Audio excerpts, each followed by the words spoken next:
आज की वीडियो में हम बात करने वाले हैं बहुत ही इंपॉर्टेंट टॉपिक। ये आए दिन हमें पेपर में देखने को मिल रहा है। 2019 से लेकर 2023 तक हम देख सकते हैं एक आधा क्वेश्चन यहां से आया हुआ है। हिंदी पेडागोजी देख लो, इंग्लिश पेडागोजी देख लो या संस्कृत पेडागोजी, क्या मतलब होता है, किसमें ये यूज होता है। तो ध्यान रखिएगा, ऐसे लोग जो बहुभाषाविद है जिसे हम कहते हैं बाइलिंग्विस्ट, और ऐसे लोग जो मल्टीलिंग्विस्ट है मतलब जिनको बहुत सारी भाषा आती है, तो वो इन दोनों कोड्स का यूज करते हैं। जैसे मान लो कि आपको हिंदी भी आती है और आपको इंग्लिश भी आती है, ठीक है, तो आप इन दोनों में जैसे घर में कुछ और बाहर कुछ और, या फिर दोनों भाषा को कभी कभी मिला देते हो, तो उसे हम क्या कहेंगे, एक एक के बारे में हम यहां पर समझेंगे और क्वेश्चन भी करेंगे और मजेदार तरीके से समझेंगे, ठीक है। तो सबसे पहले है कोड मिक्सिंग। जैसे अगर मैं तुम्हें कहूं कि मम्मी उसका फोन बिजी जा रहा है, तो मैंने क्या किया है, मैंने यहां पर हिंदी भाषा का प्रयोग किया और बीच में बोल दिया बिजी, मतलब बीच में एक अंग्रेजी शब्द मैंने यूज कर लिया। तो इसका मतलब क्या है, इसका मतलब है कोड मिक्सिंग। हिंदी भाषा और इंग्लिश भाषा को मैंने मिक्स कर लिया, यानी कि दो भाषा को मैंने यहां पर मिक्स कर लिया। ऐसे बहुत सारे लोग ऐसे हैं जो पीपल टीचर ज्यादातर बोलते हैं कि मैडम वह सिट नहीं कर रहा है, मैडम वह सिट नहीं कर रहा, मतलब बैठ नहीं रहा है, तो सिट बोल दिया। तो इसका मतलब क्या है, इसको हम बोलते हैं बच्चा जी कोड मिक्सिंग। दो भाषा का हमने यूज कर लिया। जैसे मान लो और उदाहरण ले लो कि लाइब्रेरी से वह किताब निकालनी है, तो लाइब्रेरी क्या है, एक अंग्रेजी वर्ड है, तो वह किताब निकालनी है पूरा का पूरा हिंदी वाक्य है। तो इसे हम क्या कहते हैं, इसे कहते हैं कोड मिक्सिंग। यह तब होता है जब एक भाषा के शब्दों या वाक्यांशों को दूसरी भाषा के वाक्यों के साथ जोड़ दिया जाता है, मतलब घालमेल किया जाता है। मतलब मान लो कि बहुत सारे मसाले एक साथ उतर गए, तो उसे हम कहते हैं कोड मिक्सिंग। उदाहरण देखो, मैं कल लाइब्रेरी जा रही हूं, मैं कल लाइब्रेरी जा रही हूं, देख लो इसे मूर्खो। फिर इसके बाद हम क्वेश्चन करेंगे, मैं कल लाइब्रेरी जा रही हूं क्योंकि मुझे कुछ बुक्स लेनी है। तो देखो यहां पर बुक्स जो है वो अंग्रेजी शब्द है, लाइब्रेरी जो है वो एक अंग्रेजी शब्द है, बाकी पूरा का पूरा जो सेंटेंस है, पूरा का पूरा जो वाक्य है वो हिंदी है, ठीक। अब इधर आ जाओ, अब एक होता है कोड स्विचिंग, जिसे हम कोड बदलना भी कहते हैं। तो एक डायलॉग बोलती हूँ, वो बहुत फेमस है, मतलब हम बहुत पिक्चरें देखते थे और घर में यही बातें होती थी। जैसे मान लो अगर मैं तुम्हें कहूं, साहब जी असी तो सिर्फ 24 है, सामने तो हजारों दी फौज हैगी, तो किदा होवेगा। तो सिख कहते हैं, सिख रेजिमेंट के जवान जदों लड़ते हैं ना, गिनते नहीं। फिर वहीं से पीछे से आवाज आती है, खबीस इस जंग से पूरी कायनात बदल सकती है। ये जंग सिर्फ मुल्कों के बीच में नहीं है, ये जंग है एक कौम की, इसे पूरा की पूरी कौम जो है वो हार सकती है। तो मैंने क्या किया, मैंने शुरुआत में पंजाबी भाषा का यूज किया, फिर बाद में क्या किया, बाद में मैंने यहां पर उर्दू भाषा का प्रयोग किया।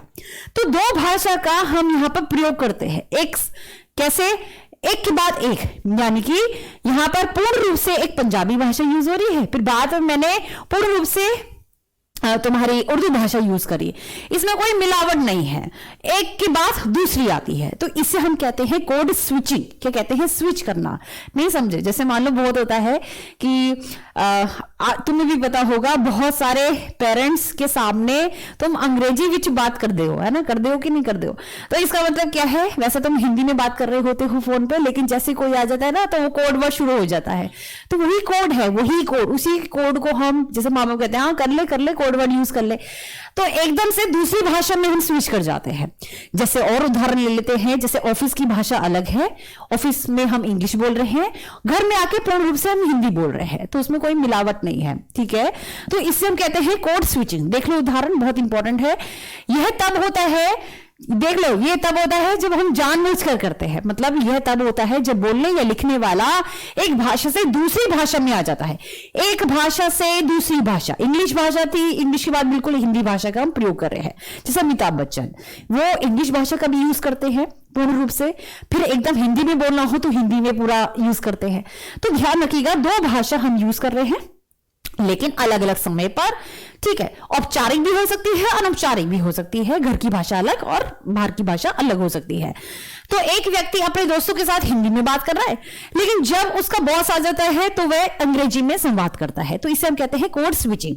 ठीक, 2000 क्वेश्चन लगाएंगे, फिर हमें क्लैरिटी होगी। ये सारे क्वेश्चन सीटेट में आए हुए हैं। बच्चा क्या कह रहा है, किसी एक विचार को औपचारिक तरीके से, क्या किसी एक विचार को औपचारिक तरीके से संप्रेषित किया जाता है, फिर उसी विचार को अनौपचारिक तरीके से संप्रेषित किया जाता है, इसे हम क्या कहेंगे, ध्यान रखिएगा। यानी कि दो चीजें यूज हो रही है, मतलब एक बार औपचारिक एक बार अनौपचारिक। कोड स्विचिंग होगा, क्या होगा, कोड स्विचिंग होगा। बात समझ में आ रही है। नेक्स्ट क्वेश्चन पे आ जाओ। कोड मिक्सिंग और कोड स्विचिंग, इन दोनों के बीच में अगर तुम्हें अंतर पूछने के लिए कह दे तो अंतर क्या है, तो ध्यान रखिएगा। क्या कोड मिक्सिंग एक भाषा के भीतर होता है, जबकि कोड स्विचिंग दो भाषाओं के बीच में होता है, यह हम कह सकते हैं। कोड मिक्सिंग जो है अनैच्छिक होता है, मतलब बिना इच्छा के होता है। कोड स्विचिंग एक जानबूझकर किया गया कार्य है। ठीक, या कोड मिक्सिंग एक वाक्य के भीतर दो भाषाओं का मिश्रण है, जबकि कोड स्विचिंग वाक्यांशों या वाक्यों के बीच भाषा को बदलना है। तो सही उत्तर क्या है, सही उत्तर यह है कि हम यहां पर वाक्यों के बीच भाषा को ही बदल देते हैं। तो सही उत्तर क्या होगा बच्चा जी, सही उत्तर होगा तुम्हारा ये वाला। क्लियर है। यहां पर कोड मिक्सिंग में एक ही यदि वाक्य है तो उसमें हम दो भाषा डाल देते हैं, लेकिन दो अलग अलग वाक्य, अलग अलग भाषाओं के वाक्य, जैसे एक वाक्य मैंने पूरा हिंदी में बोला, दूसरा वाक्य मैंने पूरा इंग्लिश में बोला, कोड स्विचिंग कहेंगे उसे। तो सही उत्तर क्या है, सही उत्तर होगा हमारा ये। एक और क्वेश्चन करते हैं, निम्नलिखित में से कौन सा उदाहरण कोड स्विचिंग का होगा। मैंने कोड स्विचिंग का होगा, ध्यान रखिएगा। मैंने उसे कॉल किया लेकिन वह बिजी थी। मैं काम पर अंग्रेजी में बात करता हूं, लेकिन घर पर मैं हमेशा हिंदी में बात करता हूं। ठीक है, और ये बहुत मजेदार है। मैं गुस्टो मुश्शो, मतलब मुझे यह बहुत पसंद है। तो क्या ये सही होगा, या फिर उसका स्टाइल ऑफ स्पीकिंग बहुत अच्छा है जब हम इस तरीके से बात करते हैं। तो ध्यान रखिएगा, इसका सही उत्तर है मैं काम पर अंग्रेजी में बात करता हूं, लेकिन घर पर हमेशा हिंदी में बात करता हूं। सही जवाब होगा ये। और लास्ट क्वेश्चन मैं तुमसे पूछूंगी यहां पर, जैसे कि हमेशा से प्रथा रही है। क्या कह रहा है यहां पर, किसी स्थिति में कोड स्विचिंग सबसे अधिक संभावित होगा कब, जब एक व्यक्ति एक ही भाषा बोलता है, जब वार्तालाप का विषय ही बदल जाता है, जब कोई नई शब्दावली हम सीख रहे हो, या जब किसी को एक शब्द याद नहीं आता है। तो आपको यहां पर कमेंट करके बताना है कि इसका सही उत्तर क्या होगा। और मैं आप सभी से हाथ जोड़कर विनती करना चाहती हूं कि यदि आपको ऐसी वीडियोस अच्छी लग रही हैं या और भी चाहिए, तो इसको फैलाओ ना, ज्यादा से ज्यादा इसको फैलाओ। ऐसी बहुत सारी चीजें मैं लेके आने वाली हूं तुम्हारे लिए। सारे के सारे सीटेट के कंसेप्ट्स सॉल्व हो जाएंगे, कोई भी चीज नहीं बचेगी। और इसी तरीके से अपना प्यार देते रहिएगा जिस तरीके से आप दे रहे हैं। तो सभी को नमस्कार, राम नाम प्रणाम एक बार फिर से।